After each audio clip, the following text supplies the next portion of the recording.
দেখি সবাই একটু আসুক। হ্যাঁ হুম, নো প্রবলেম। ওকে। শোনো, কথা বলবো না। হুম আমি ক্লাস করি আর আমার পাখি চিচু করে। আচ্ছা, ফেসবুক লাইভে চলে গেছি কিন্তু। হ্যাঁ ওকে। ওকে, ঠিক আছে।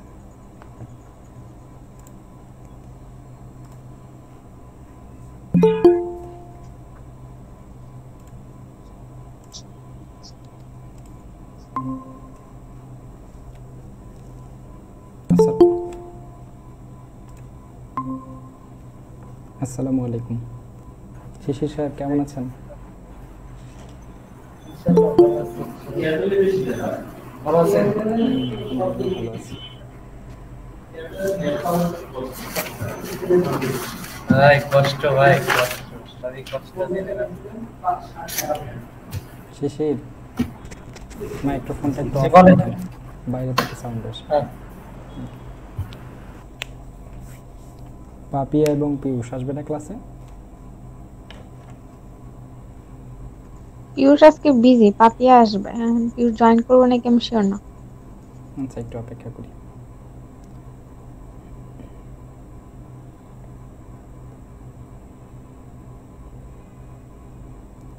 তারপরে সাকিব তো লাস্ট ক্লাস করতে পারো নি।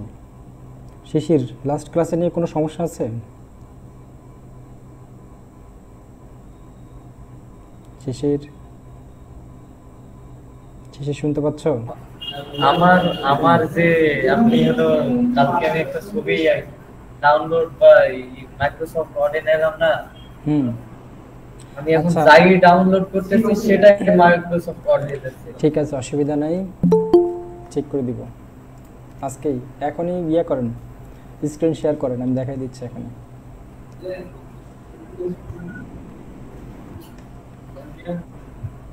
শিশির ক্যামেরা অফ রাখেন, ক্যামেরার দরকার নেই। হুম,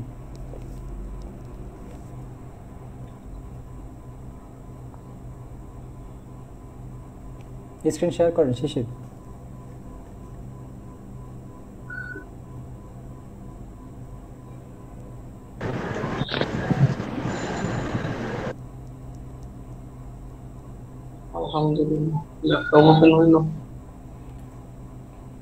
ওকে শিশির, এখন হচ্ছে ইয়াতে যান, আপনি হচ্ছে ছবিতে যান, যে কোনো একটা ছবির উপরে রাইট ক্লিক করেন।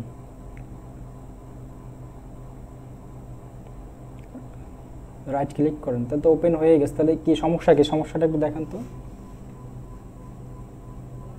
মানে যে কোনো কিছু ডাউনলোড করলে কি হয় দেখি, ডাউনলোডের ফাইলটা কীরকম দেখায় দেখি।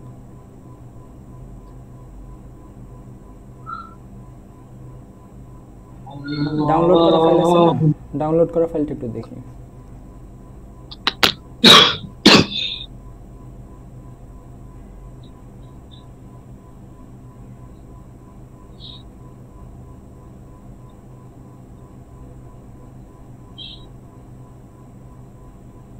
আচ্ছা ঠিক আছে, বুঝতে পারছি। ওকে, এটা ক্লোজ করে দেন, এটা ক্লোজ করে দেন। হ্যাঁ, ক্লোজ করে দিয়ে রাইট ক্লিক করেন, ছবির উপরে রাইট ক্লিক করেন। না, এটা কাটা লাগবে না, ছবির উপরে রাইট ক্লিক করেন। এখন যে ওপেন উইথ আছে না, উপর থেকে 2 4 6 6 নম্বর, উপর থেকে 6 নম্বর ওপেন উইথ। হ্যাঁ, ওপেন উইথে গিয়ে এই যে চুজ এ ডিফল্ট প্রোগ্রাম, একদম নিচেরটা, হ্যাঁ ওইটাতে ক্লিক করে তারপর হচ্ছে এই যে ফটোস আছে না, ফটোসে ক্লিক করেন। না ওটা না, ওটা না, হ্যাঁ এই ফটোস বা উইন্ডোজ ফটোস। ওকে, এখন এটা কেটে দিয়ে এখন ছবি ইয়ে করেন তো, ছবি ভিউ করেন তো। এখন একটা ছবি ভিউ করেন, ঠিক আছে। ওকে, এটা হচ্ছে ওই সমস্যাটা ছিল এরকম যে মানে ছবিটা ওপেন করা দেওয়া ছিল, ডিফল্ট দেওয়া ছিল মাইক্রোসফট ওয়ার্ডে, এই জন্য মাইক্রোসফট ওয়ার্ডে চলে গেছিলো। আচ্ছা, কেটে দেন। আর কোনো সমস্যা আছে?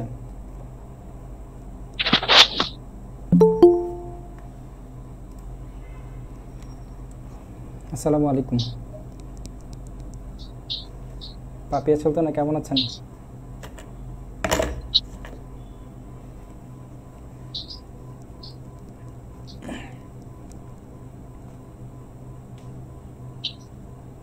পাপিয়া সুলতানা শুনতে পাচ্ছেন? হ্যাঁ, ভালো আছি। আচ্ছা, আচ্ছা, গত ক্লাস নিয়ে আর কারো কোনো সমস্যা আছে? মানে মাইক্রোসফট ওপেন করা, তারপরে হচ্ছে মাইক্রোসফটের যে ফাইল মেনুটা ছিল সেটা নিয়ে কোনো সমস্যা আছে কারো? না। আচ্ছা ঠিক আছে, না থাকলে আগাই সামনে দেখে, হ্যাঁ স্ক্রিন শেয়ার করছি। আজকে আমরা দ্বিতীয় ক্লাস করব। ওকে, আচ্ছা সেদিন আমার ছোট্ট একটা মিসিং ছিল, মানে একটা জায়গা দেখানো হয় নাই, দুইটা জায়গায় দেখাতে পারিনি। এটা পরে আমি ভিডিও যখন দেখছি তখন ভিডিও দেখে মনে হলো যে দুইটা জিনিস জানানো উচিত ছিল। একটা হচ্ছে দেখেন আমার এই যে আমাদের নিচে যে সফটওয়্যারগুলো দেখতে পাচ্ছি না, এগুলো কিন্তু সফটওয়্যার ইনস্টল করা সফটওয়্যার। তো ইনস্টল করা সফটওয়্যারগুলো যখন আমরা সফটওয়্যারের মধ্যে কাজ করবো, অর্থাৎ সফটওয়্যারটা যখন অ্যাক্টিভ থাকবে তখন এই জায়গাটায় সব সফটওয়্যারগুলো থাকবে, ঠিক আছে? তো এই জায়গাটা হচ্ছে আমাদের টাস্ক বার, এই জায়গাটার নাম হচ্ছে টাস্ক বার। টাস্ক বারের মধ্যে হচ্ছে আমরা যে সফটওয়্যারগুলোর মধ্যে কাজ করব সেই সফটওয়্যারগুলো এইখানে থাকে। তো কিছু কিছু সফটওয়্যার আছে যেগুলো আমরা ব্যবহার করি, মানে প্রতিনিয়তই ব্যবহার করি, সেই সফটওয়্যারগুলো আমরা এখানে পিন করে রাখতে পারি। তো পিন করে দেখেন এখানে কিন্তু যে ফাইল আছে, তারপর প্রিমিয়ার প্রো আছে, ক্রোম আছে, এরকম করে এখানে মাইক্রোসফট অফিসটা ওয়ার্ডটাও আছে, তারপরে এরকম অনেকগুলো সফটওয়্যার আছে। তো আমাদের যে সফটওয়্যারগুলো অনেক বেশি ব্যবহার করা, তো যে রেগুলার আমরা যেগুলো ব্যবহার করি সেই সফটওয়্যারগুলো আমরা এখানে পিন করে রাখতে পারি, যাতে করে আমরা যে কোনো সময় এক ক্লিক ওপেন করতে পারি। এখন যদি মাইক্রোসফট ওয়ার্ড ওপেন করি তাহলে জাস্ট এখানে ক্লিক করলেই এটা আমরা ওপেন করতে পারি।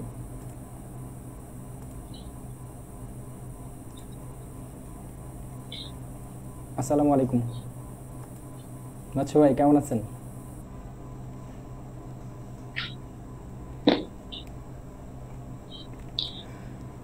ওকে, তো এই টাস্ক বারের মধ্যে আমরা সফটওয়্যারটা কিভাবে নিয়ে আসবো? ধরুন আমি এটাকে আনপিন করে ফেলি, এটা এখান থেকে সরাই ফেলি, দেখেন এটা যখন আনপিন করছে আমার কাছে সফটওয়্যারটা নাই। এখন যদি আমি ওই আগের সিস্টেমে স্টার্ট মেনুতে ক্লিক করে তারপরে আমরা যদি সেই মাইক্রোসফট ওয়ার্ডে গিয়ে আবার যদি সফটওয়্যারটা ওপেন করি, মাইক্রোসফট, ওকে মাইক্রোসফটে গেলাম, দেন হচ্ছে ওয়ার্ডে গেলাম, ওপেন করলাম, এখন দেখেন এটা কিন্তু এখানে চলে আসছে, তার মানে এটা অ্যাক্টিভ এখন। তো এইটার উপরে আমরা যদি রাইট ক্লিক করি, মাউসের রাইট ক্লিক করার পরে এই যে নিচের দিকে দেখবেন পিন টু টাস্ক বার, এটাতে আমরা ক্লিক করলে এখন যদি আমি এটা কেটেও দেই তাহলে কিন্তু এটা থেকে যাবে। তো এখন আমরা যখন এটা পিন করে রাখবো তখন আমরা যে কোনো সময় জাস্ট একটা ক্লিক করলে এটা ওপেন হয়ে যাবে। ওকে, এটা ওপেন হয়ে গেছে। তো আমি লাস্ট ক্লাসে যেটা দেখাতে পারিনি সেটা হচ্ছে এই জায়গাটায় কিছু জিনিস বাকি ছিল। এই জায়গাটা শুধুমাত্র আমি হেল্পিং, এই যে কোশ্চেন মার্ক এটা দেখাইছিলাম আর হচ্ছে এটা দেখাইছিলাম, কিন্তু এরপরও তিনটা চিহ্ন আছে। আর সেই তিনটা, আচ্ছা কে যেন জয়েন করেছে, একটু অ্যাড করে নিই। ওকে, আচ্ছা, তো যে তিনটা জিনিস আমি দেখাইনি, এখানে প্রথমত আছে হচ্ছে একটা মাইনাস চিহ্ন, তারপর দুইটা উইন্ডোর মতো, দুইটা ছবির মতন বা উইন্ডোর মতন দুইটা চিহ্ন, আর একটা হচ্ছে ক্রস চিহ্ন। এই তিনটা জিনিসের কাজ আমরা সবাই জানি হয়তো, তারপরে একটু বলি। এই প্রথম যেটা আছে এটা হচ্ছে মিনিমাইজ হচ্ছে আমার এই রানিং উইন্ডোটাকে আমি জাস্ট হচ্ছে অন্য কোনো উইন্ডো গিয়ে কাজ করব, ঠিক আছে? কারণ এটার মধ্যে আমি কাজ করব না, কম্পিউটারে একসাথে অনেকগুলো হাজারো সফটওয়্যারের সাথে কাজ করা যায়। তো আমি যাচ্ছি যে এই মাইক্রোসফট ওয়ার্ডে এখন কাজ করব না, এখন আমি ক্রোমে ঢুকবো। তো এটাকে জাস্ট এই যদি মাইনাসে ক্লিক করি তাহলে এটা ওপেন থাকবে, কিন্তু জাস্ট এখান থেকে উইন্ডোটা সরে যাবে, এই যে ইন্টারফেসটা এটা সরে যাবে, এটা সরে গিয়ে এটা হাইড হয়ে যাবে, মিনিমাইজ। তারপর আবার এখানে ক্লিক করলে আমরা এটা ওপেন করতে পারি।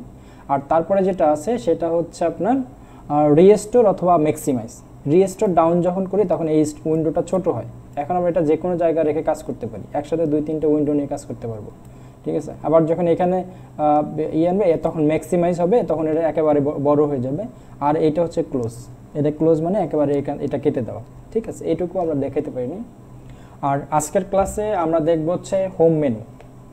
হ্যাঁ, হোম মেনুর মধ্যে, এই হোম ট্যাবের মধ্যে অনেকগুলো কাজ আছে। হোম ট্যাব বা হোম মেনুর আন্ডারে অনেকগুলো কাজ আছে, সেই কাজগুলো আমরা আজকে বিস্তারিত দেখব, প্রত্যেকটাকে ধরে ধরে দেখব। তো হোম ট্যাবে যদি আমি কাজ করতে যাই তাহলে এখানে এই হোম ট্যাবটাকে কয়েকটা ভাগে ভাগ করছে, কয়েকটা এরিয়ায় ভাগ করছে, সেই এরিয়াগুলো একটু আমরা দেখি। আমরা যদি বাম দিক থেকে আসি, দেখেন এইখানে কিন্তু এই পর্যন্ত আমরা যদি এখানে একটা দাগ দিই, দেখেন এখানে একটা দাগ আছে, কিন্তু দেখেন এখানে একটা ভাগ, এটাকে একটা এরিয়া বলে। আবার এই জায়গাটা এসে একটা ভাগ হয়েছে, এটাকে একটা এরিয়া বলে, আর এই জায়গাটা একটা এরিয়া বলে। এরকম করে করে মোটামুটি 1, 2, 3, 4, 5টা এরিয়া ভাগ করছে। এই 5টা এরিয়ার নামগুলো কি আমরা একটু দেখি। প্রথম যে এরিয়াটা আছে সেটাকে বলা হয় ক্লিপবোর্ড এরিয়া। ক্লিপবোর্ড এরিয়ার বেশ কিছু কাজ আছে আমরা দেখব। তারপরে যেটা আছে ফন্ট এরিয়া, ফন্ট এরিয়া খুবই গুরুত্বপূর্ণ। তারপর আছে প্যারাগ্রাফ এরিয়া, এটাও খুবই গুরুত্বপূর্ণ। এরপর আছে স্টাইল এরিয়া, স্টাইল এরিয়াটা খুব বেশি গুরুত্ব নাই, তারপর আমাদের জানতে হবে বিষয়টা কি। আর সর্বশেষ আছে এডিটিং এরিয়া, এডিটিং এরিয়াটা খুবই গুরুত্বপূর্ণ। তো আমরা সবগুলোই দেখব। প্রথমত আমি দেখব হচ্ছে ফন্ট এরিয়া। আমি ক্লিপবোর্ড এরিয়া দেখাতে পারতাম, কিন্তু ক্লিপবোর্ড এরিয়া দেখানোর আগে আমার কাছে মনে হয় যে ফন্ট এরিয়াটা যদি দেখাই এটা ভালো হয়। ফন্ট মানে কি? ফন্ট হচ্ছে আমরা কম্পিউটারের মধ্যে যে অক্ষরগুলো দেখি, যেমন এ বি সি ডি, আমি কয়েকটা অক্ষর লিখি, এই যে অক্ষরগুলো দেখতেছি এটা একটু বড় করি আমি, যেটা বড় করলাম। এখন দেখেন এখানে এবিসিডি, এই এবিসিডিগুলোকে আমি একটু কপি করে যদি নিচে পেস্ট করি, এখানে যদি আমি অন্য, এখানে দেখেন এইটাকে বলা হচ্ছে ফন্ট, এই জায়গাটা এটা হচ্ছে ফন্ট। তো ফন্ট হচ্ছে টেক্সটের স্টাইল। ওকে, ফন্ট হচ্ছে এই যে টেক্সটগুলো দেখতে পাচ্ছি, লেখাগুলো, এই লেখাগুলোর স্টাইল। তো এখানে ইংরেজি ভাষার বা বাংলা ভাষার যে কোনো ভাষার বিভিন্ন স্টাইলের আমরা লেখা দেখি, তো সেই লেখাগুলোই আমরা এখান থেকে স্টাইলটা চেঞ্জ করতে পারবো। তো দেখেন আমি যদি এই ফন্ট এরিয়া এই জায়গাটাতে ক্লিক করি, এই সাকিব ইয়া করো, মিউট করে নাও সাকিব।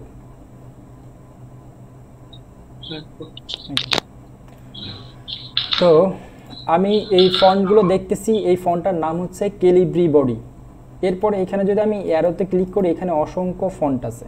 আপনি চাইলে এখানে কিছু ডিফল্ট ফন্ট থাকে, আর কিছু কিছু ফন্ট হচ্ছে আপনি ইনস্টল করে নিতে পারবেন। সেই ফন্টগুলো কোত্থেকে ইনস্টল করতে সেটা দেখাবো, তবে একটু পরে দেখাচ্ছি। তো এখানে দেখেন আমি যদি এই জায়গাটার বিভিন্ন ফন্টের উপর মাউসের কার্সর নেই, দেখেন চেঞ্জ হয়ে যাচ্ছে কিন্তু। এই দেখেন এটা একটা স্টাইল, তারপরে এটা যদি আমি অন্য একটা স্টাইল নিই, এই যে দেখেন এটা একটা স্টাইল। তারপরে আমি এটা একটু কপি করে, কপি তো করা আছে, জাস্ট আমি নিচে একটু পেস্ট করি এখানে, এটার উপরে আমি অন্য একটা স্টাইল দিতে পারি, যেমন আমি এটা দিলাম। তো দেখেন আমার এইটাও কিন্তু এবিসিডি, এটাও এবিসিডি এবং এটাও এবিসিডি, এই তিনটাই কিন্তু একই অক্ষর, কিন্তু অক্ষরগুলো হচ্ছে ভিন্ন স্টাইলে, এটাকে বলা হয় ফন্ট। তো ফন্ট হচ্ছে, এখন বিষয়টা হচ্ছে আমরা যখন নিজেদের জন্য বা ডিজাইনের জন্য কাজ করব, তখন বিভিন্ন সুন্দর সুন্দর ফন্ট দিতে পারবো, কিন্তু অফিসিয়ালি যখন কোনো কাজ করব তখন কিন্তু আমাদের কিছু ফন্টের মধ্যেই থাকতে হবে। যেমন ইংরেজি যদি আমরা লিখি, ইংরেজি হচ্ছে বাংলাদেশে সাধারণত দুইটা ফন্ট সবচেয়ে বেশি ব্যবহার হয়। একটা হচ্ছে টাইম নিউ রোমান, দেখেন আমি এখানে অসংখ্য ফন্ট আছে, এখানে একটা ফন্টের নাম হচ্ছে time new Roman. Time new রোমানটা আমি যদি একটু নিচের দিকে যাই তাহলে দেখতে পারবেন PQRST, টি সিরিয়ালে বেশি চলে আসছি, এই যে টাইম নিউ রোমান, এই ফন্টটা সবচেয়ে বেশি ব্যবহার হয় বাংলাদেশে। বাংলাদেশের যে কোনো স্কুল কলেজ কিংবা বইয়ের মধ্যে আমরা এই ফন্টটাকে বেশি দেখি। এছাড়াও হচ্ছে আর একটা ফন্ট আমি যদি দেখাই,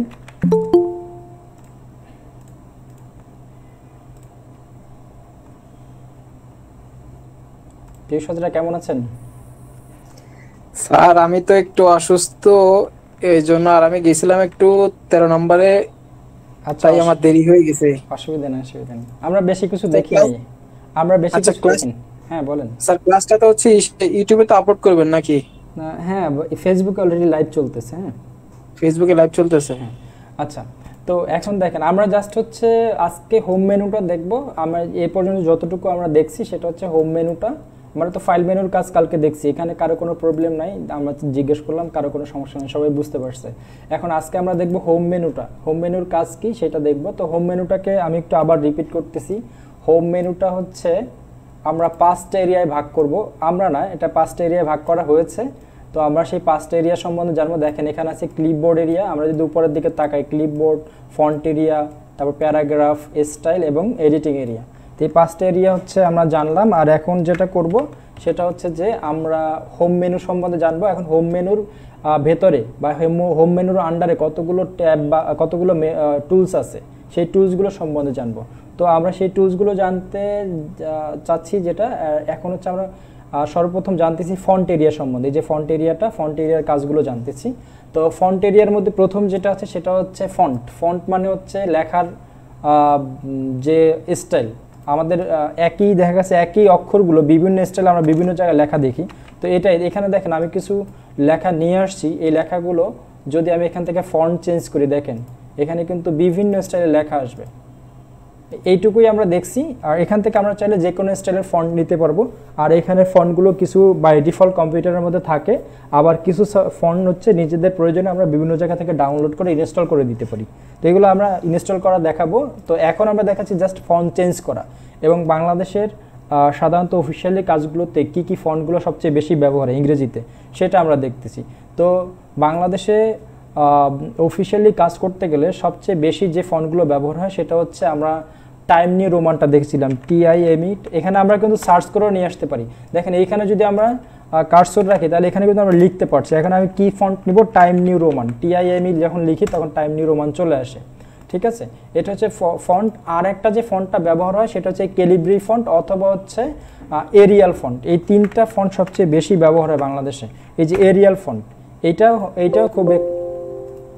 এইটা হচ্ছে খুব বেশি ব্যবহার হয়। তাহলে এরিয়াল ফন্টটা আমরা একটু দেখি। এরিয়াল, তো এখান থেকে এই যে এরিয়াল ফন্ট, এই ফন্টটাও বেশি ব্যবহার হয়। তো বইয়ের মধ্যে সাধারণত এরিয়াল বা হচ্ছে টাইম নিউ রোমান, এই দুইটা ফন্টই সবচেয়ে বেশি ব্যবহার হয় বইয়ের মধ্যে। তো এইখান থেকে আমরা আমাদের ফন্টের স্টাইলগুলো চেঞ্জ করতে পারবো। আর এরপরে যে চিহ্নটা আছে বা জায়গাটা আছে সেটা হচ্ছে ফন্ট সাইজ। এইটুকু আমরা বলি ফন্ট সাইজ। এখন ফন্ট সাইজ হচ্ছে, আমরা এখানে যদি কোনো ফন্টকে যদি বড় ছোট করতে চাই তাহলে সবার আগে যেটা করতে হবে, আমাদের সেই ফন্টটাকে সিলেক্ট করে নিতে হবে। সিলেক্ট আমরা কিভাবে করব, মাউসের লেফট বাটন ক্লিক করে যদি আমরা টান দিই তাহলে দেখেন এটা কিন্তু একটু মানে একটা আটকানো হয়ে গেছে, পিছনে একটা ব্যাকগ্রাউন্ড আসছে। আমরা এটাকেই মনে করবো যে এটা সিলেক্ট হওয়া। ঠিক আছে, এটা সিলেক্ট ছাড়া যখন মাউসের লেফট বাটন ক্লিক করে আমরা টান দিব তখন এটা সিলেক্ট হয়। সিলেক্ট হওয়ার পরে যদি আমরা এখান থেকে ফন্ট চেঞ্জ করি তো ফন্টও চেঞ্জ করতে পারবো এবং এখান থেকে সাইজও চেঞ্জ করতে পারবো। তো এখানে দেখেন অনেকগুলো সাইজ আছে, আমরা চাইলে এখান থেকে নিয়ে নিতে পারি অথবা আমরা চাইলে এখানে বসায়ও নিতে পারি। এখানে যদি আমি লিখেও নিতে পারি, আমি যদি 14 দিই, দেখেন এই যে 14 সাইজটা বাংলাদেশের অফিসিয়াল কাজগুলোতে সবচেয়ে বেশি ব্যবহার হয় 12, 13 এবং 14, এই তিনটা ফন্ট। ঠিক আছে, যারা হচ্ছে একটু ছোট করে লেখে তারা 12 ফন্ট দেয়, এইটা 12 নাম্বার সাইজ, অথবা 13 অথবা 14, এই তিনটা ফন্টই সবচেয়ে বেশি ব্যবহার। একটু লিখে নিতে পারেন যে আমরা অফিসিয়ালি যখন কাজ করব তখন 12 ফন্ট অথবা 13 অথবা 14, এই তিনটা সাইজ আমরা ব্যবহার করব। আমি 14 দিয়ে দেখাচ্ছি। এটার মাধ্যমে আমরা এই জায়গাটার মাধ্যমে আমরা ফন্টের সাইজ চেঞ্জ করতে পারবো। আর ফন্টের সাইজ চেঞ্জ করার পরে আমাদের যে অপশন আছে, দুইটা এ আছে দেখেন, একটা হচ্ছে ছোট এ আর একটা হচ্ছে বড় এ। তো বড় এটার উপরে যদি আমরা মাউস রাখি তখন এটার নাম আসে, দেখেন নিচে কিন্তু নাম সাজেস্ট করতেছে, এটা হচ্ছে ইনক্রিজ ফন্ট, অর্থাৎ ফন্টটাকে একটা সাইজ বা একটা স্তর করে বড় করা। আমি যদি এখানে ক্লিক করি দেখেন এখানে 2 করে বড় হচ্ছে, দেখেন। আর যখন আমি এই ছোট ফন্টটার উপরে ক্লিক করবো, এটা হচ্ছে ডিক্রিজ ফন্ট সাইজ, এটা যখন আমি করব তখন দেখেন এটা কিন্তু ফন্টটা আস্তে আস্তে ছোট হচ্ছে। বুঝতে পারছেন বিষয়টা? যখন আপনার জোড় চিহ্ন থাকবে, এখানে জোড় সংখ্যা থাকবে, তখন দেখবে যে 2 করে বড় হচ্ছে। আমি যদি এখানে 15 দিই তখন মনে হয় 1 করে বড় হয় না, তখন 16 হয়ে জোড় হয়ে তখন আবার ডাবল করে বড় হয়। আবার যখন আমরা এই ডিক্রিজ ফন্টে ক্লিক করি তখন 2 বা 1 করে এটা কিন্তু ছোট হয়। এটা হচ্ছে আমরা ফন্ট ছোট বড় করতে পারবো। তো ছোট বড় সাধারণত আমরা এইখান থেকে এই ইনক্রিজ এবং ডিক্রিজ ফন্ট থেকে করবো না, আমাদের একটা নির্দিষ্ট সাইজে থাকবে যে আমি 14 ফন্টে কাজ করবো কিংবা 15 ফন্টে কাজ করবো কিংবা আমি 20 ফন্টে কাজ করবো। ধরুন আমি এগুলোকে 20 ফন্ট করতে চাচ্ছি, জাস্ট এগুলোকে সিলেক্ট করবো, ফন্টগুলোকে সিলেক্ট করার পর যদি এখানে 20 লিখে দিই দেখেন একবারে 20 হয়ে যায়। তো আমরা আমাদের কাজগুলোকে যত তাড়াতাড়ি শর্টকাটে করতে পারি। হ্যাঁ, এরপরে যে অপশনটা আছে এই অপশনটা একটু গুরুত্বপূর্ণ। এটা হচ্ছে দেখেন চেঞ্জ কেস। চেঞ্জ কেস মানে হচ্ছে আমরা যে অক্ষরগুলো লিখতেছি এর মধ্যে কিন্তু দেখা গেছে বড় হাতের অক্ষর থাকে কিংবা ছোট হাতের অক্ষর থাকে। তো এইগুলোকে ধরেন আপনি অনেকগুলো লেখা লিখে ফেলছেন, তো লেখা লিখে ফেলার পরে সেখানে আপনি হয়তো ভুলে গেছেন যে আপনার শব্দের বাক্যের প্রথম অক্ষরটা বড় লিখতে হয়, তারপরে হচ্ছে অথবা ছোট অক্ষর লিখতে হয়, কিংবা হচ্ছে অনেকগুলো অক্ষর লিখছেন সবগুলোই বড় হাতের। ধরেন আমি এটাকে একটু বড় হাতের করে দিলাম, দেখেন আমি সবগুলো অক্ষর কি করছি বড় হাতের লিখছি। এখন আমি চাচ্ছি যে এই বাক্যের প্রথম অক্ষরটা বড় রেখে সবগুলোকে আমি ছোট হাতের করে ফেলবো। তখন দেখা গেছে আপনি যদি এটা না জানেন তখন কি হবে, আপনার হচ্ছে একটা করে ছোট হাতের লিখতে হবে। এখন একটা বিষয় হচ্ছে, কোশ্চেন হতেই পারে যারা নতুন আছেন যে বড় হাত এবং ছোট হাতের অক্ষর কিভাবে লেখে। নাজমা আক্তার জানেন বড় হাত এবং ছোট হাতের অক্ষর কম্পিউটার কিভাবে লেখে? না। আচ্ছা, বিষয়টা হচ্ছে একটু জটিল। পাপিয়া সুলতানা জানেন এটা?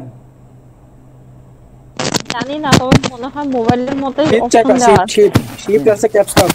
ওকে, আমি বলে দিচ্ছি। দেখেন আপনার কম্পিউটারের কিবোর্ডের মধ্যে, আমি একটা কিবোর্ডের ছবি যদি একটু আনার চেষ্টা করি, একটা কিবোর্ড নিয়ে আসি। কিবোর্ড,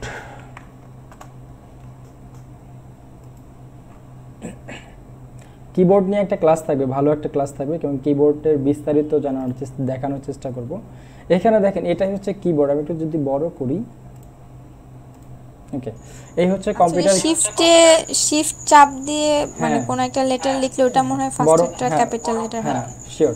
হ্যাঁ মনে পড়ছে। এই যে এখানে দেখেন এটা তো কিবোর্ড। হ্যাঁ, এখন এই কিবোর্ডের মধ্যে এই বাটনটা হচ্ছে শিফট বাটন। এখানে কিন্তু শিফট লেখা নাই, এখানে শিফট লেখা নাই, কিন্তু শিফটের মধ্যে এরকম একটা উপর মানে উপরের দিকে একটা তীর চিহ্ন থাকবে। যদি লেখা না থাকে এটার মধ্যে, দেখেন এটার মধ্যে কিন্তু শিফট লেখা নেই। অর্থাৎ শিফট বাটনটা যদি কিছু লেখা না থাকে তাহলে আপনি বুঝবেন যেটার মধ্যে একটা তীর চিহ্ন উপরের দিকে আছে সেটা হচ্ছে শিফট বাটন। তো কম্পিউটারের লেখার ক্ষেত্রে যদি আপনি শিফট বাটন প্রেস করে যে অক্ষরটা লিখবেন সেই অক্ষরটাই বড় হাতের হবে, ক্যাপিটাল লেটার, এবং শিফট ছাড়া যে অক্ষরগুলো লিখবেন সেই অক্ষরটা ছোট হাতের হবে। এখন ধরেন আপনি সবগুলো অক্ষর বড় হাতের লিখতে চাচ্ছেন। হ্যাঁ, তো সবগুলো অক্ষর যখন বড় হাতে লিখতে যাবেন তখন এমনটা হতে পারে যে ক্যাপস লক, মানে আপনাকে শিফট চেপে চেপে প্রত্যেকটা লিখতে হবে, ঠিক আছে, তখন বড় হাতের হবে। তো যখন আপনি এটা ওইভাবে অনেকগুলো অক্ষর একসাথে বড় হাতে লিখবেন তখন কি করবেন, জাস্ট হচ্ছে ক্যাপস লক যেটা আছে না, এই ক্যাপস লকটা একটা চাপ দিবেন। চাপ দিলে পরে আপনার কিবোর্ডের ঠিক এই দিকে মানে ডান দিকে দেখবেন যে অনেকগুলো লাইট আছে। তো এইখানে এ চিহ্ন মানে এরকম একটা বড় হাতের এ আছে, সেই এটার পাশের যে লাইটটা আছে ওই লাইটটা জ্বলে থাকবে যখন ক্যাপস লক চালু থাকবে, এই লাইটটা জ্বলবে। আবার যখন ক্যাপস লক থাকবে না মানে ক্যাপস লক অফ থাকবে তখন এটা বন্ধ থাকবে। তো আপনি যদি ক্যাপস লক চাপ দিয়ে তারপর এইখানে লাইটটা জ্বালিয়ে যদি লেখেন সবগুলো অক্ষর বড় হাতের হবে, ঠিক আছে। আমি যদি একটু ক্যাপস লকটা চালু করি, দেখেন আমি ক্যাপস লক চালু করে দিছি, এখন আমি যা লিখবো সব বড় হাতের। আর এটা আমি ডিলিট করে দিলাম, এবার ক্যাপস লক ছাড়া আমি লিখলাম, যা লিখতেছি সব ছোট হাতের। তো নরমালি হচ্ছে সবগুলো ছোট হাতের আসবে। দাদা আমার একটা প্রশ্ন। হ্যাঁ শিওর। যে আমি ধরেন 2 লাইন লিখে ফেলছি, আমার 2 লাইনই হলো বড় হাতের অক্ষর লাগবে, কি করব? হ্যাঁ সেটাই আমি তো দেখাচ্ছি। ক্যাপস লক করব না, 2 লাইন লেখা হয়ে গেছে, এখন ওই লেখাগুলোকেই বড় হাতের করতে চাচ্ছেন তাই তো? জি জি। হ্যাঁ হ্যাঁ আচ্ছা ঠিক আছে, তাহলে আমি 2টা লাইন একটু নিয়ে আসি। লোডিং। আচ্ছা, এইখানে আমি একটু এই ফাঁকে বলে নিই, সেটা হচ্ছে যে মনে করেন এরকম কোন ফরম্যাট আছে যে যেটাতে হচ্ছে আপনার শিফট চেপে প্রথম অক্ষরটা বড় করা লাগবে না, অটো বড় হয়ে যাবে?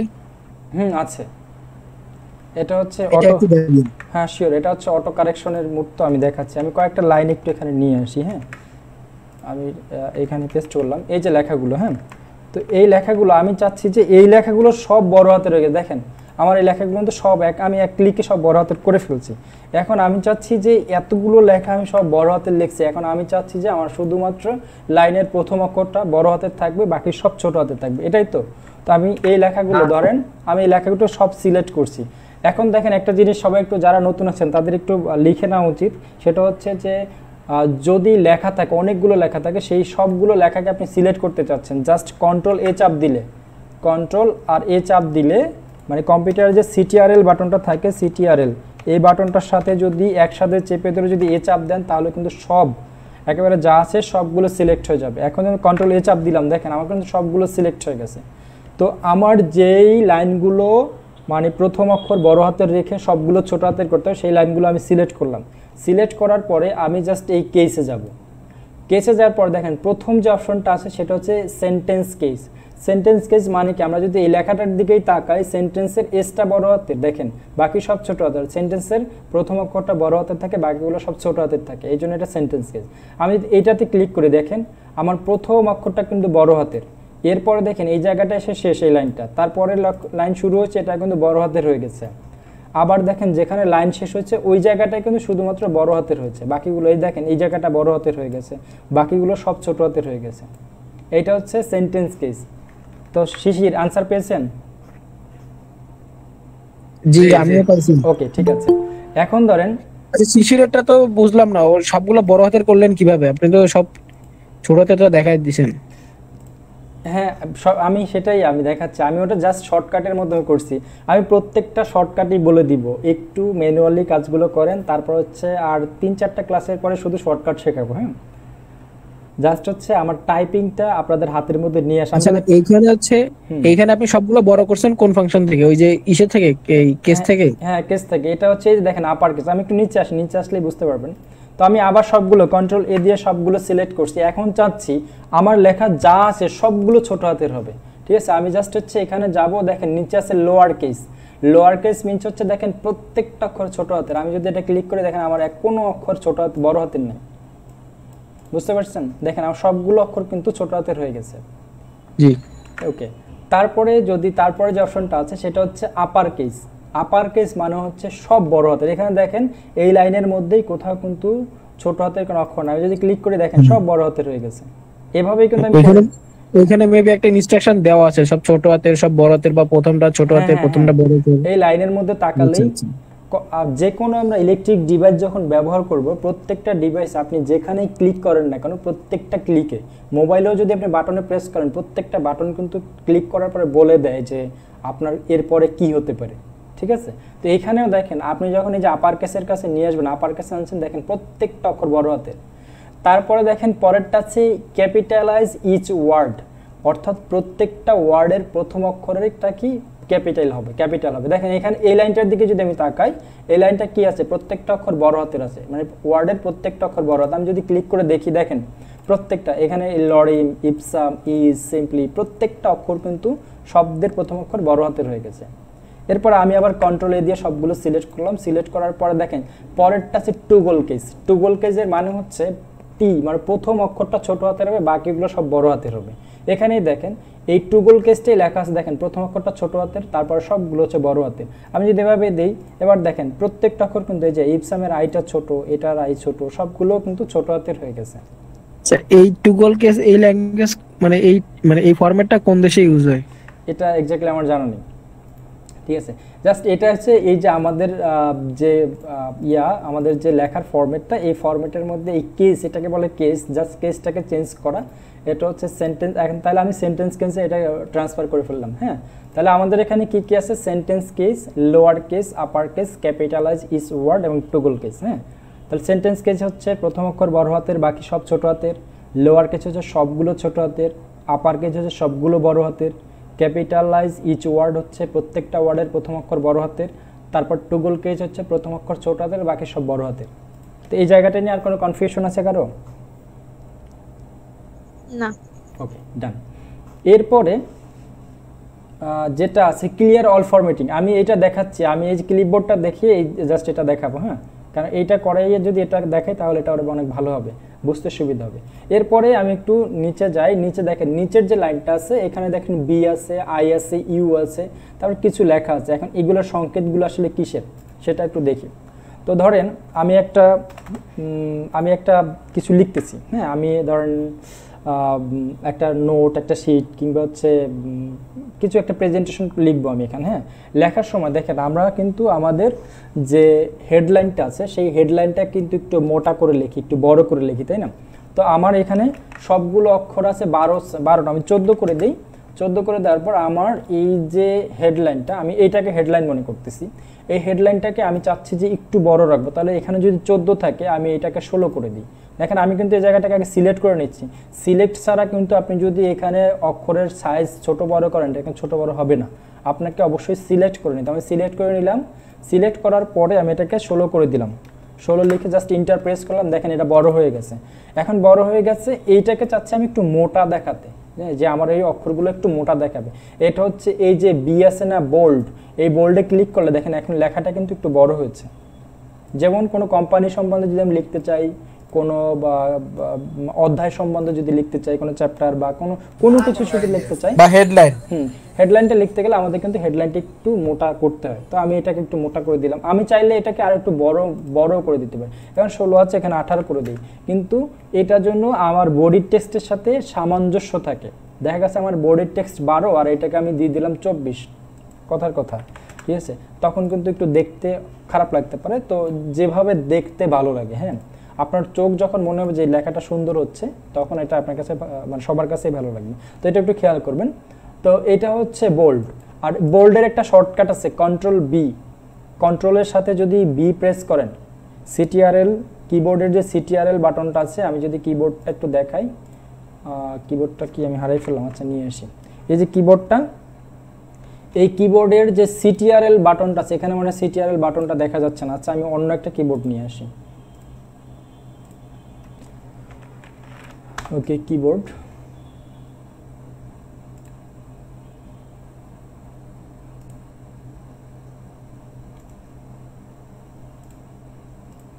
এই যে কিবোর্ডটা দেখতে পাচ্ছেন, এটা মোটামুটি ভালো একটা কিবোর্ড। তো এখানে দেখেন এই কিবোর্ডের মধ্যে যে সিটিআরএল বাটনটা আছে, এটা সিটিআরএল বাটন। আমি কিবোর্ড নিয়ে একটা ক্লাস করব, হয়তো নেক্সট ক্লাসেই হতে পারে কিবোর্ড নিয়ে, কারণ কিবোর্ডটা জানা আমাদের আগে জরুরি। এই যে সিটিআরএল বাটনটা আছে, আর এই সিটিআরএল বাটনের সাথে মানে এটা প্রেস করে যদি আমরা এই বি বাটনটা প্রেস করি, তখন এটা কিন্তু বোল্ড হবে। হ্যাঁ, তো আবার যদি সেই বোল্ডটাকে নর্মাল ফন্টে নিয়ে আসতে চাই, আবার যদি কন্ট্রোল বি দেই, দেখেন কন্ট্রোল বি দিচ্ছি, ছোট চিকন হয়ে যাচ্ছে, কন্ট্রোল বি দিচ্ছি, মোটা হয়ে যাচ্ছে। আর যখন এটা বোল্ড থাকবে তখন কিন্তু এটা সিলেকশন মোডে থাকবে। আবার যখন আমি কন্ট্রোল বি দিয়ে ছাড়াই দিচ্ছি, দেখেন এটা কিন্তু সিলেকশন মোডে নাই। বুঝতে পারছেন আমার লেখাটা ইয়া মোডে আছে কিনা, বোল্ড মোডে আছে কিনা সেটা দেখতে হলো আমাকে কি করতে হবে, এই মানে এই জায়গাতে একটু আমি যদি খেয়াল করি তখন এটা সিলেকশন মোডে থাকবে, আর যখন থাকবে না বোল্ডে তখন এটা থাকবে না। এরপর আছে কি দেখেন আই মানে হচ্ছে ইটালিক মানে হচ্ছে একটু বাঁকা। অনেক সময় দেখা যায় না, আমি যদি এই আই দিলাম, হ্যাঁ দেখেন এখন আমার লেখাটা একটু বাঁকা হয়। অনেক সময় আমরা দেখি না আমাদের এইরকম হেডলাইন বা কোনো জায়গার লেখাগুলো একটু বাঁকা দিয়ে জাস্ট ওটাকে একটু হাইলাইট করা হয়। তো এটা হচ্ছে আমরা এই ইটালিক এই জায়গাটাতেই করব, এই জায়গায়। আর এটা শর্ট ফর্ম মানে শর্টকাট হচ্ছে কন্ট্রোল আই। এটা যারা কম্পিউটারে নতুন তারা একটু লিখে নেন, তাহলে কন্ট্রোল আই দিয়ে হচ্ছে আমরা আমাদের লেখাটাকে মানে একটু বাঁকা করব, আবার কন্ট্রোল আই দিয়েই সেটা কি করব আমরা কিন্তু এটা সোজা করে ফেলতে পারি। তাহলে ইটালিক চালু হবে কন্ট্রোল আই দিয়ে, আর আবার ইটালিক বন্ধ হবে কন্ট্রোল আই দিয়ে। আবার যদি আমরা মাউস থেকে করতে চাই তাহলে জাস্ট এখানে ক্লিক করলে এটা ইটালিক হবে, আবার যখন সিলেকশন মোড সরাই দেব তখন আবার সোজা হয়ে যাবে। এরপরে যে অপশনটা আছে সেটা হচ্ছে আন্ডারলাইন।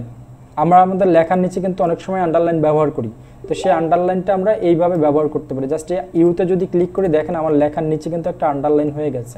এইটা আমি যদি এই ওয়ার্ডটা আমি সরাই ফেলি, আমি অন্য একটা ওয়ার্ড দিই যেটা ইংলিশ ওয়ার্ড, এই ওয়ার্ডটা দিই,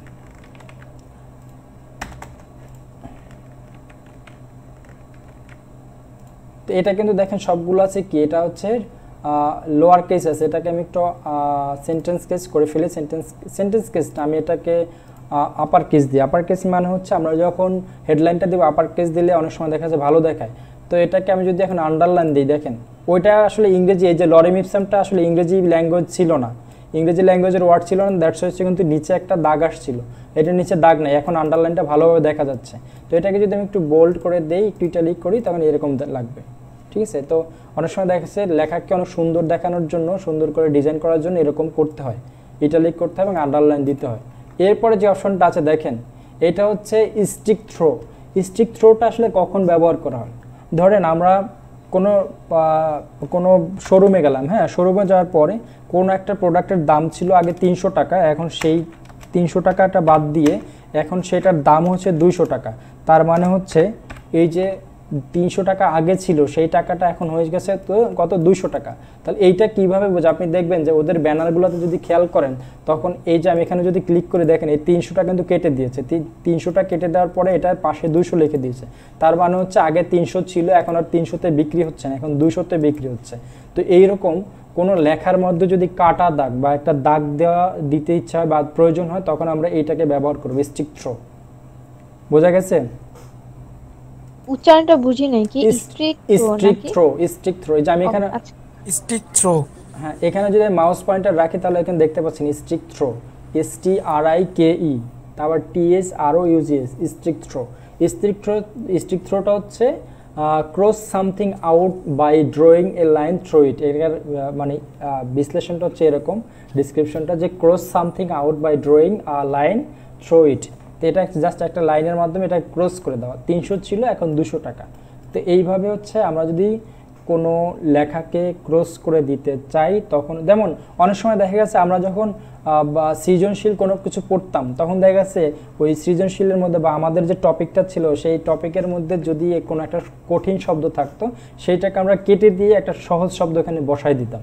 তো এইটা হচ্ছে ঠিক ওই রকম, যেমন এই প্রিন্টিংটাকে যদি আমি কেটে দিয়ে আমি এটার পাশে একটা অন্য একটা শব্দ, এই প্রিন্টিং রিলেটেড অন্য একটা শব্দ আমি এখানে বসাই দিতে পারি। ধরেন আমি কিছু দিলাম, হ্যাঁ, যেমন এটা যে প্রিন্টিংয়ের পরিবর্তে আমি এই শব্দটা পড়লে আমার জন্য সহজ হবে।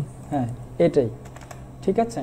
তারপরে দেখেন এরপরে যে অপশনটা আছে একটা হচ্ছে সাবস্ক্রিপ্ট আর একটা হচ্ছে সুপারস্ক্রিপ্ট। এখন এটাকে দেখানোর জন্য আমি সবগুলো লেখাকে মুছে দিলাম, কন্ট্রোল এ দিয়ে ব্যাক স্পেস দিলাম, সবগুলো লেখা মুছে গেছে। এখন এখানে দেখেন এখানে হচ্ছে বোল্ডও আছে, ইটালিকও আছে, আন্ডারলাইন আছে, সবগুলো তুলে দিলাম।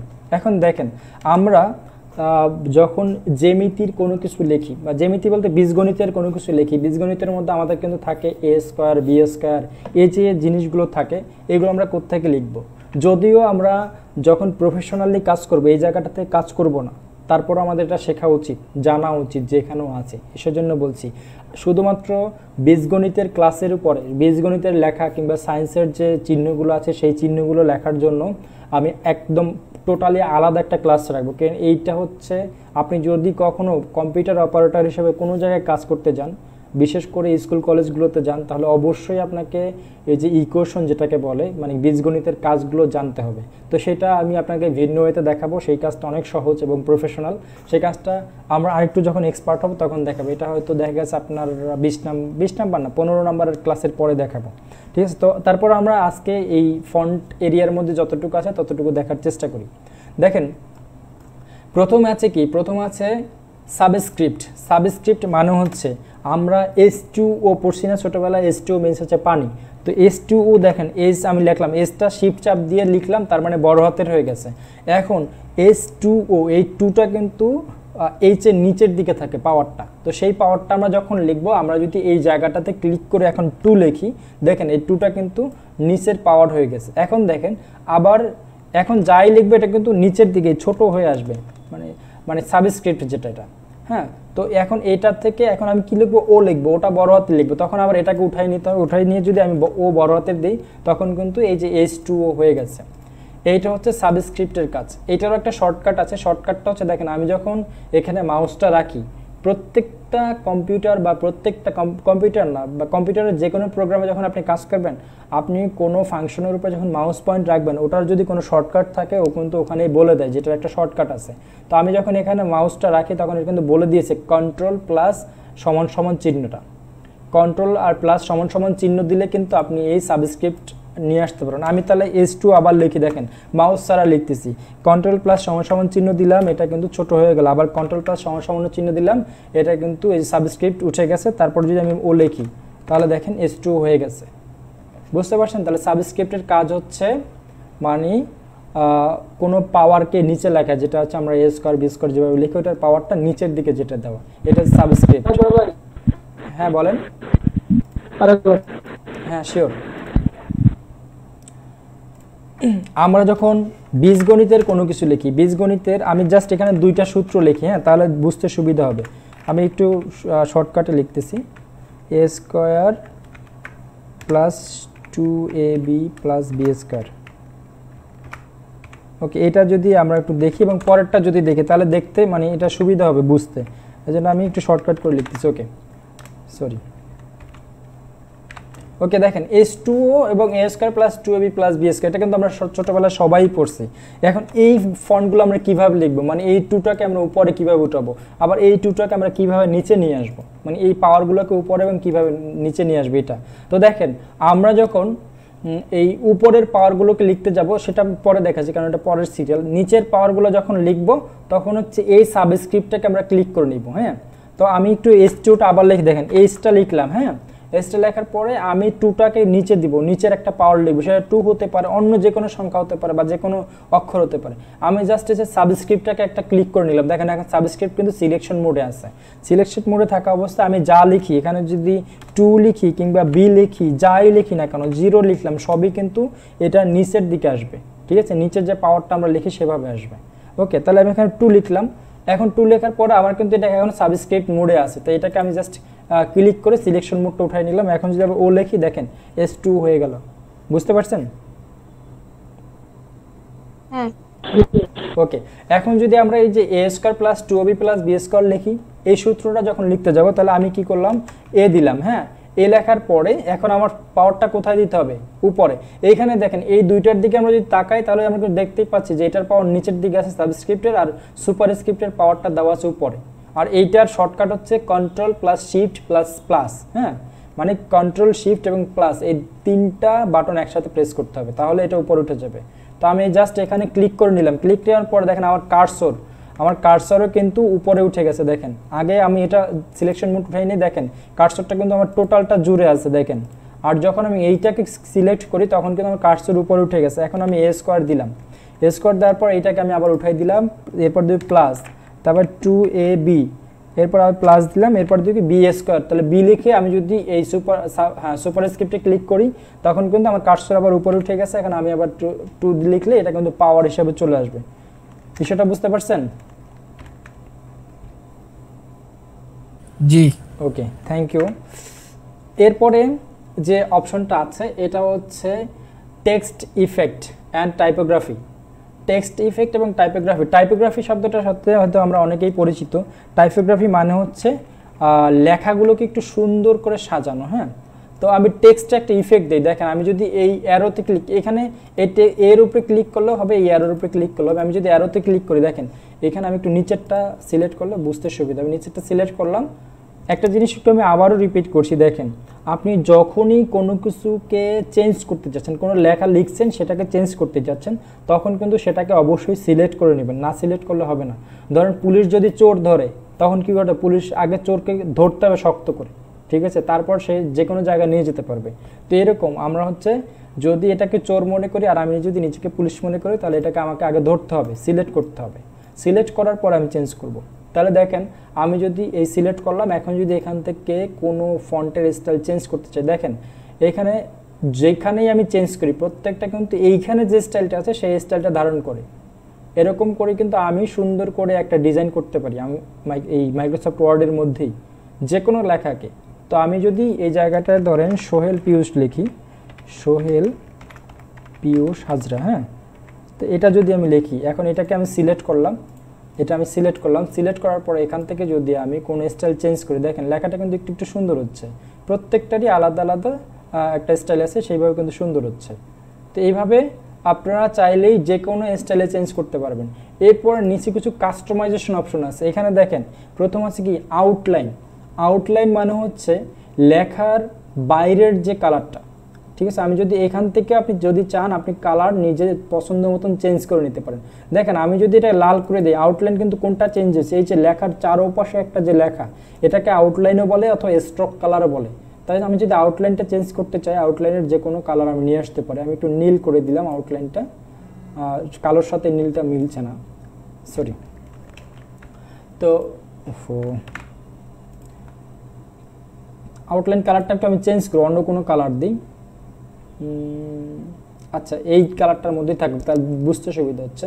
এরপরে দেখেন নিচে আছে কি শ্যাডো, এই যে নিচে একটা ছায়া পড়ছে দেখেন এইখানে লেখার, এটা নিচে ছায়াটা দেখা যাচ্ছে না এটার মধ্যে, এই শ্যাডোটাকে আমি নিজের পছন্দ মতন কালারকে পরিবর্তন করতে পারি। এখন শ্যাডোটা আপনি কীভাবে ফালাবেন দেখেন এখানে প্রত্যেকটার কিন্তু আলাদা আলাদা স্টাইল। দেখেন এটা যখন নো শ্যাডো, উপরটা নো শ্যাডো, আমি যখন ক্লিক করি কোনো শ্যাডো নাই।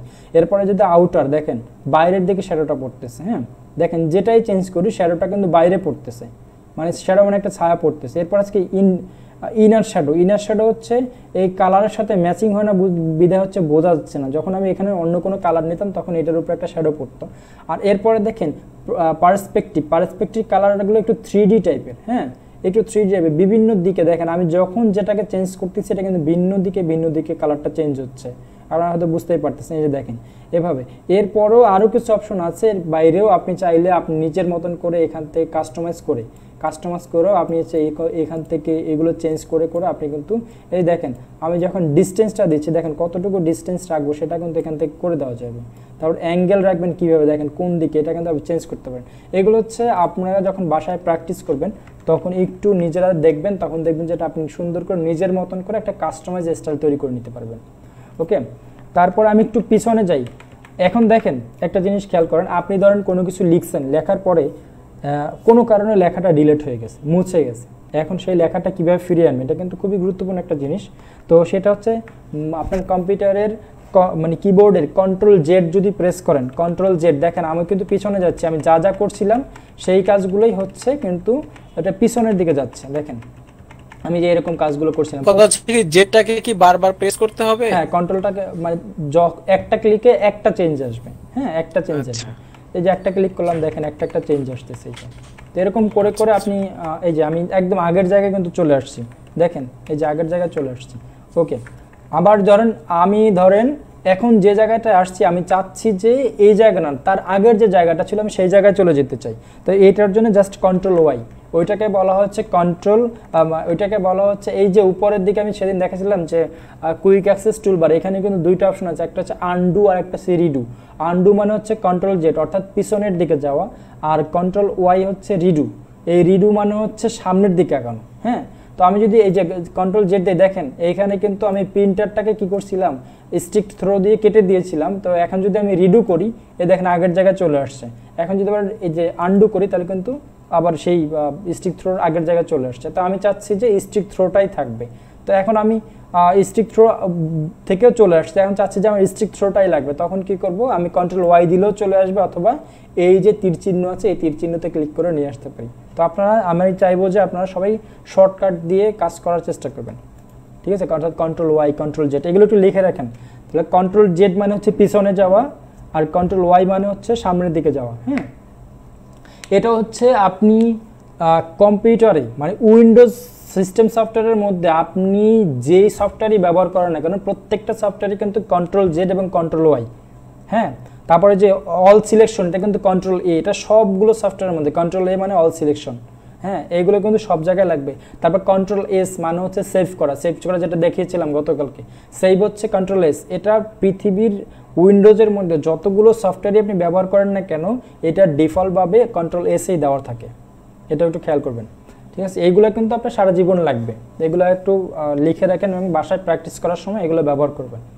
ওকে, এরপরে দেখেন পরে যে অপশনটা আছে সেটা হচ্ছে টেক্সট হাইলাইট কালার। হ্যাঁ, টেক্সট হাইলাইট কালার হচ্ছে ধরেন আমরা যখন সৃজনশীল কোনো কিছু পড়তাম তখন কি করতাম, ইম্পর্টেন্ট জায়গাগুলোতে আমরা একটু হাইলাইট করে রাখতাম। ঠিক তেমনিভাবে কম্পিউটারও আপনি যে কোনো ওয়ার্ডকে, যে কোনো লাইনকে, যে কোনো লেটারকে আপনি করতে পারবেন, হাইলাইট করে দিতে পারবেন। ধরেন আপনি একটা প্রেজেন্টেশন করতেছেন, সেই প্রেজেন্টেশনটার মধ্যে কোনটা, যেমন আমি এই যে এই প্যাসেজ লেখাটা আমার কাছে মনে হচ্ছে গুরুত্বপূর্ণ, তো আমি জাস্ট এই প্যাসেজটাকে সিলেক্ট করলাম। সিলেক্ট করার পরে এই যে এইখানে হাইলাইট কালার আছে, এখানে অনেকগুলো কালার আছে, আপনি যে কোনো একটা কালার ব্যবহার করতে পারবেন। তো আমি যদি এই দেখেন হলুদ কালারটা দিয়ে দেখেন, এটা কিন্তু হাইলাইট হয়ে গেছে, ঠিক আছে? এটা আপনি কালার চেঞ্জ করতে পারবেন। আমি যদি ক্লিক করি, এই যে এখান থেকে যে কোনো কালার চেঞ্জ করতে পারবো। এই যে দেখেন অনেকগুলো কালার আছে, তো আমি একটা কালার চেঞ্জ করে দিলাম, এটা দিলাম। এখন ধরেন আপনি হচ্ছে এটাকে কালার করছেন, হাইলাইট করছেন, এখন আপনি চাচ্ছেন যে এটাকে আমি হাইলাইট করব না, আপনি চাইলে কন্ট্রোল জেড দিয়েও ক্লিয়ার করতে পারবেন, ঠিক আছে? অথবা আমি একটু কন্ট্রোল ওয়াই দিয়ে আগের জায়গায় যাই, ওখানে যাওয়ার পরে এটাকে সিলেক্ট করে আপনি যদি এই জায়গাটা ক্লিক করেন, এই যে টেক্সট কালার হাইলাইটে ক্লিক করে নো কালার করে দেন, তাহলে কিন্তু এটা হাইলাইট উঠে যাবে। এটা বুঝতে পারছেন সবাই? জি, ওকে, ঠিক আছে। তারপরে যে অপশনটা আছে সেটা হচ্ছে টেক্সট কালার বা ফন্ট কালার। হ্যাঁ, তো আমি এই যে আমাদের হেডলাইনগুলোকে আমরা একটু ভিন্ন কালার ব্যবহার করতে পারি, যদি আমাদের এই পেজটা যদি আমরা প্রিন্ট করি বা কালার প্রিন্ট করি, তখন একটু আমরা ভিন্ন কালার ব্যবহার করতে পারি। তো এখানে দেখেন এটা হচ্ছে ফন্ট কালার। আমি চাচ্ছি যে আমার যে এই যে হেডলাইনটা ছিল সেই হেডলাইনটার কালারটা আমরা একটু চেঞ্জ করব। তো আমরা জাস্ট এই অ্যারোতে ক্লিক করলাম, এখানে দেখেন অসংখ্য কালার আছে, আপনি যে কালারের উপরে নেবেন আপনার টেক্সটটা কিন্তু সেই কালারেই নেবে। তারপরে দেখেন আমি যদি দেখেন যে এই কালার হচ্ছে, আমি যে কালারের উপরে নিয়ে যাই না কেন আমার টেক্সটটা কিন্তু সেই কালার ধারণ করবে। তো আমি একটু যদি বড় করি, হ্যাঁ এটা একটু বড় করে দিই, দেখেন তা এটা দেখতে এখন ভালো লাগতেছে। এখানে আপনি অন্য যে কোনো কালারও ব্যবহার করতে পারেন, আপনার পছন্দ মতন যে কোনো কালার আপনি ব্যবহার করতে পারবেন। এরপরে এইখানে যে ডিফল্ট কালারগুলো দেওয়া আছে সেটা তো ব্যবহার করবেনই। আপনি চাচ্ছেন যে এই কালারটা আমি ব্যবহার করব না, আমি একটা কালার বানাই নিব নিজের মতন করে, তখন এই যে মোর কালারে ক্লিক করবেন। মোর কালারে ক্লিক করার পর দেখেন এখানে অনেকগুলো অপশন আছে, আপনি যে কোনো একটা কালার বানিয়ে নিতে পারবেন, ঠিক আছে? এরপরে ধরুন এই কালারগুলো আমি চাচ্ছি না, স্ট্যান্ডার্ড মোডের কালারগুলো আমি চাচ্ছি না, আমি চাচ্ছি যে আমি নিজে মিক্সড করে নিব কালার। সেটা হচ্ছে এই যে কাস্টমে আছে, এখন দেখেন এখান থেকে যে কোনো কালার আপনি এখানে জাস্ট এই যে মাউস ক্লিক করে যে ড্রাগ করেন, দেখেন ওই কালারটা ঠিক চলে আসতেছে। এরপরেও যারা একটু অ্যাডভান্স লেভেলের কাজ করবেন বা যারা একটু কালার সম্বন্ধে অনেক ভালো জানবেন, তখন এই জায়গা থেকে আপনি কালারের কোডও বসায় নিতে পারবেন। হ্যাঁ, কালারের কোডও বসায় নিতে পারেন। এই যে রেড কালার আমি চাচ্ছি যে 8, এখানে 8, বা এখানে আমি চাচ্ছি 5%, এখানে চাচ্ছি আমি 10%। দেখেন প্রত্যেকটা কোড যখন চেঞ্জ হয় তাহলে দেখেন আমি একটু ইন্টারপ্রেস করে ফেলছি। এখানে যখনই আপনি এই পার্সেন্টেজগুলো চেঞ্জ করবেন, হ্যাঁ, তখন দেখবেন যে এটা আপনার কালারের এই যে একটা মানে চিহ্নটা কিন্তু চেঞ্জ হবে। দেখেন এই যে আমি এটা করে দিলাম, দেখেন কোন জায়গায় চলে আসছে, আমি এখানে যদি 9 দিই দেখেন এই জায়গায় চলে আসছে। তো এরকম করে করে আপনি কিন্তু কালার কোড যদি আপনার জানা থাকে সেই কোডগুলো ব্যবহার করো আপনি আপনার মতন পছন্দ মতন কালারটা ইউজ করতে পারবেন। ঠিক আছে, তো আমি এটাকে একদম রেড কালার করে দিচ্ছি। ওকে, দেখেন রেড কালার হয়নি।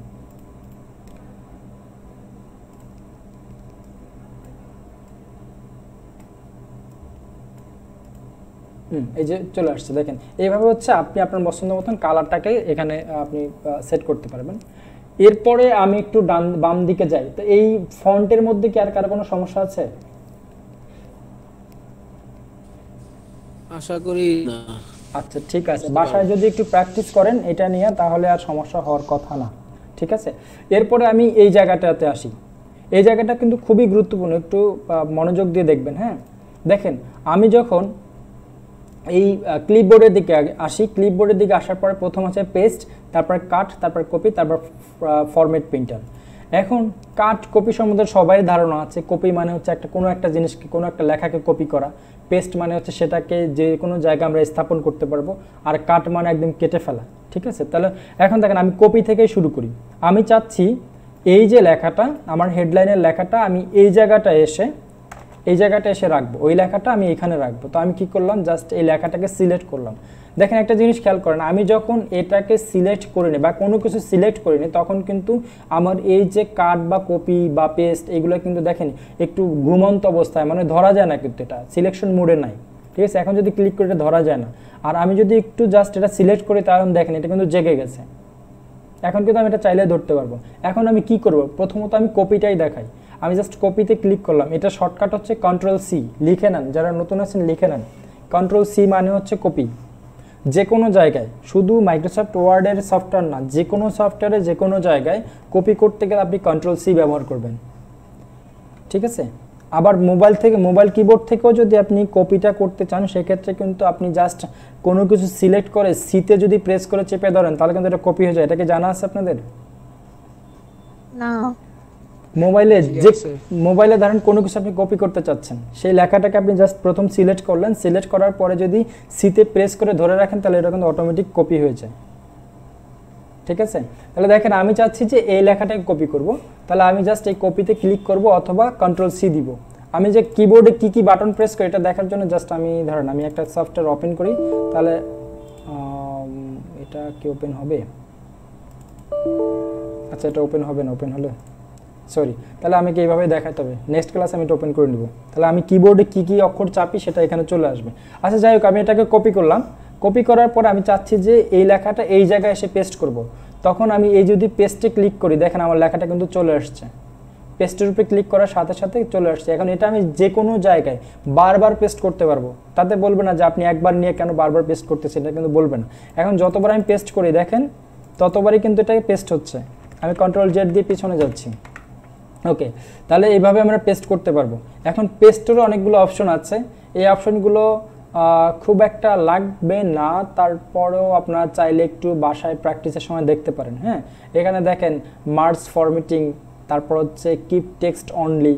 কিপ টেক্সট অনলি মানে হচ্ছে শুধু টেক্সটটা থাকবে। এই যে ফরম্যাটগুলো আমরা এখানে কিন্তু আমরা কিছুটা ফরম্যাট চেঞ্জ করছি, মানে একদম বাই ডিফল্ট যে টেক্সটটা ছিল সেটা কিন্তু আমরা কালার চেঞ্জ করছি, আন্ডারলাইন করছি, একটু বাঁকাইছি। এইটা হচ্ছে এটা আপনি চাইলে আপনি যদি চান এটা যদি আপনি চান এখান থেকে ফরম্যাটটা চেঞ্জ করে আপনি এখানে পেস্ট করতে পারবেন। তো আমরা ফরম্যাট চেঞ্জ করলাম না, জাস্ট যেভাবে কপি করছি সেইভাবেই আমি একটু ইন্টার প্রেস করে নিচে গেলাম, তার পেস্টে ক্লিক করলাম, দেখেন এখানে তো আমার অটোমেটিক ওইভাবেই পেস্ট হয়ে গেছে। Ctrl+Z দিলাম। এরপরে আছে কি দেখেন, এরপরে আছে কাট। কাট মানে হচ্ছে একদম কেটে ফেলা। কেটে ফেলা মানে হচ্ছে এটাকে একবার সরিয়ে দেওয়া না। যেমন আমি ধরেন এই লেখাটাকে সিলেক্ট করে যদি ব্যাক স্পেস চাপ দিই এটা কিন্তু ডিলিট হয়ে গেছে। এটা কিন্তু ফিরিয়ে আনতে হলে Ctrl+Z দিয়ে আনতে হবে। হ্যাঁ, আবার অনেক সময় দেখা গেছে আমি যদি অনেক লেখা লিখি, হ্যাঁ, তখন কিন্তু এটা Ctrl+Z দিলেও একটা সময় গিয়ে আসবে না।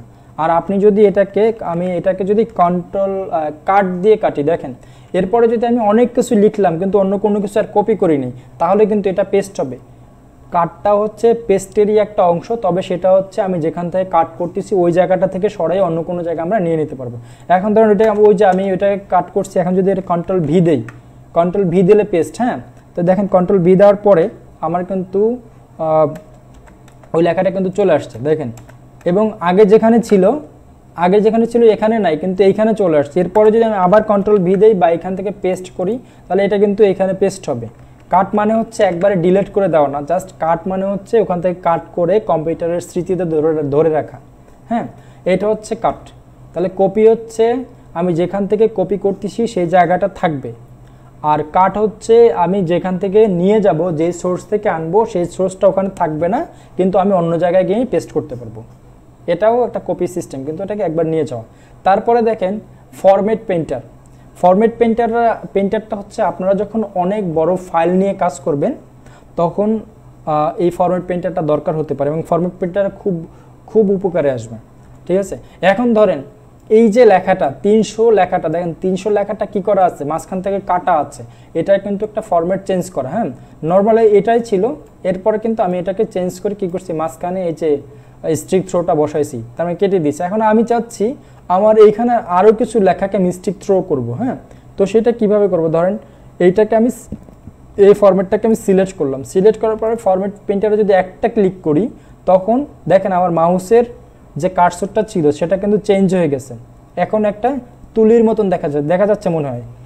এই তুলির মতন যখন থাকবে, এরপরে যদি আমি এই যে এটাকে আমি ড্রাগ করলাম, দেখেন জাস্ট মানে সিলেক্ট করলাম, সিলেক্ট করার সাথে সাথে কিন্তু দেখেন আমার এই 300 লেখাটার যে স্টাইলটা ছিল এইখানে কিন্তু সেই স্টাইলটা হয়ে গেছে। এমনকি ধরেন এই 300 লেখার সাইজটাকে আমি একটু বড় করি, এই যে অনেক বড় করলাম। হ্যাঁ, আমি এখন চাচ্ছি যে এই 300 লেখা যে স্টাইলে আছে, যে সাইজে আছে, আমি চাচ্ছি সামটাইমস লেখাটা ওই স্টাইল ওই সাইজেরই হবে। তখন আমি কি করব, জাস্ট এই ফরম্যাট পেইন্টার একটা ক্লিক করব। ফরম্যাট পেইন্টার একটা ক্লিক করার পরে আমি যদি এটা যে কোনো ওয়ার্ড বা যে কোনো লেটারের উপরে ড্রাগ করি বা টান দেই মাউস ক্লিক করে, এখন দেখেন আমার সামটাইমসটা কিন্তু ঠিক 300 যে স্টাইলের ছিল এটা কিন্তু সেম স্টাইল হয়ে গেছে। এটা হচ্ছে ফরম্যাট পেইন্টারের এক ক্লিকের কাজ, যখন আমি ফরম্যাট পেইন্টারে একটা ক্লিক করব। হ্যাঁ, আর ফরম্যাট পেইন্টারে যদি আপনি ডাবল ক্লিক করেন সেটার একটা আরও মজা আছে, আমি যে দেখাই। ধরো আমি এই 300টাকে সিলেক্ট করলাম, এই 300টাকে সিলেক্ট করার পরে ফরম্যাট পেইন্টারের সাথে সাথে দুইটা ক্লিক করলাম, ডাবল ক্লিক। হ্যাঁ, ডাবল ক্লিক করার পরে এখন ধরেন আমি এই লেটার্স নাকি এটাকে আমি ওই 300 স্টাইল করলাম। এখন দেখেন আমার কিন্তু যে কার্সরটা ছিল সেই কার্সরের যে চিহ্নটা সেটা কিন্তু যায় নাই। প্রথমবার যখন আমি একটা ক্লিক করে নিয়ে আসছিলাম তখন কিন্তু একটা ড্র্যাগ করার পর ওটা চলে গেছিলো, আর এইটা হচ্ছে আমি একটা ড্র্যাগ করার পরে কিন্তু যায় না। এখন আমি যেখানে গিয়ে এটা ড্র্যাগ করব সেটাই কিন্তু ওই স্টাইলের হয়ে যাবে। দেখেন আমি যদি এটাও করি, দেখেন colour change, totally colour change, ওইটার কালার হয়ে গেছে, ওইটার সাইজ হয়ে গেছে। এরপরে কিন্তু আমার এটা এখনও যায় নাই। দেখেন আমি যদি এটাকে এরকম করি, এইটাকে করি, দেখেন আমি এটা যে কোনো জায়গায় গিয়ে আমার পছন্দসই যে ফরম্যাটটা আছে সেই ফরম্যাটের মতো করে সবগুলো টেক্সটটাকে একই স্টাইল করে ফেলতে পারি। এইটা হচ্ছে ফরম্যাট পেইন্টার ডাবল ক্লিক করে কাজ করলে। ওকে, এখন ধরেন এটাকে কিভাবে সরাবেন, এটা সরানোর জন্য জাস্ট কম্পিউটারের যে এই কিবোর্ডের যে এসকেপ বাটনটা আছে, আমি যদি কিবোর্ড থেকে একটু দেখানোর চেষ্টা করি, কিবোর্ডের মধ্যে যে ইএসসি বাটনটা আছে এটাকে বলে এসকেপ বাটন। এই যে এসকেপ বাটনের কিন্তু অনেক কাজ। এটা সাধারণত হয়তো অনেকে দেখে মনে করতে এই বাটনটা আসলে কী কাজ। যে কোনো জিনিস আপনি সিলেক্ট করে রাখছেন, ওটাকে জাস্ট সিলেকশন থেকে সরিয়ে ফেলার জন্য জাস্ট এসকেপ বাটন প্রেস করলে এটা ডিসিলেক্ট হয়ে যাবে। ঠিক আছে, তো আমি এখন ওই যে ফরম্যাট পেইন্টারটা ছিল, আমি যদি এই যে এসকেপ বাটনটা প্রেস করি, দেখেন আমার কিন্তু ওই ফরম্যাট পেইন্টারের যে ইয়েটা ছিল ওটা চলে গেছে।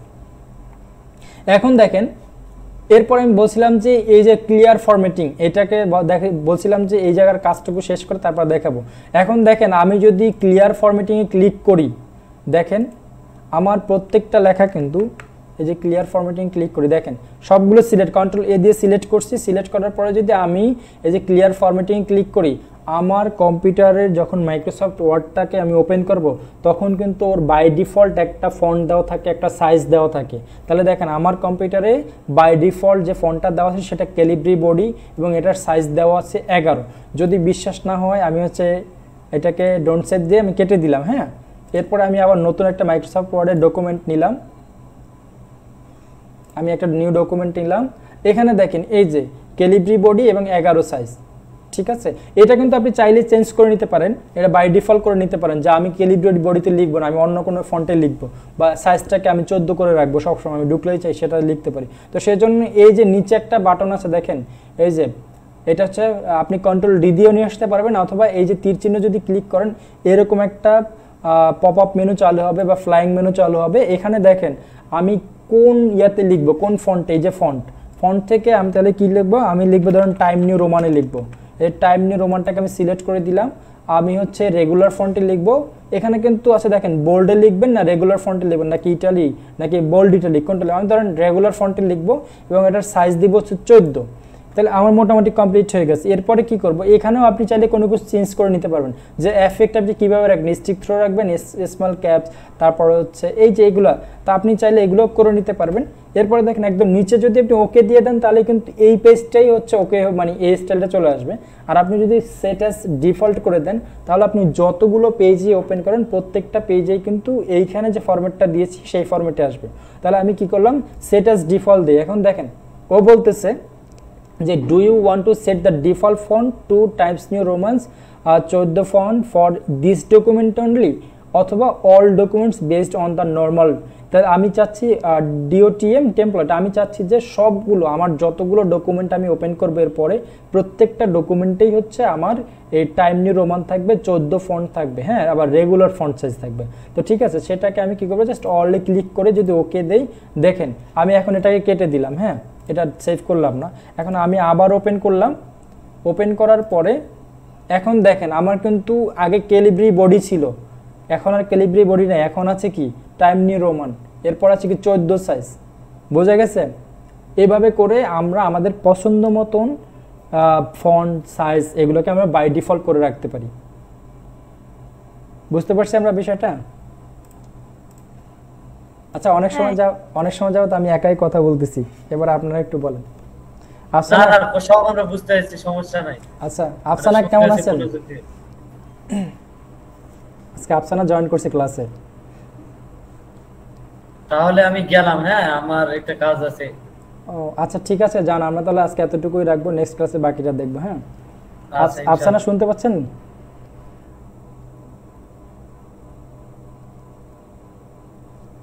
বাচ্চু ভাই আছেন ক্লাসে? আচ্ছা, যাই হোক, অসুবিধা নেই, এরা মনে হচ্ছে ক্লাস থেকে বাইরে আছে। আর যাই হোক, আজকের যে ক্লাসটা মানে মোটামুটি যতটুকু দেখানোর চেষ্টা করছি এটা বুঝতে পারছেন তো সবাই, তাই না? জি। আচ্ছা, ঠিক আছে, বাসায় প্র্যাকটিস করবেন।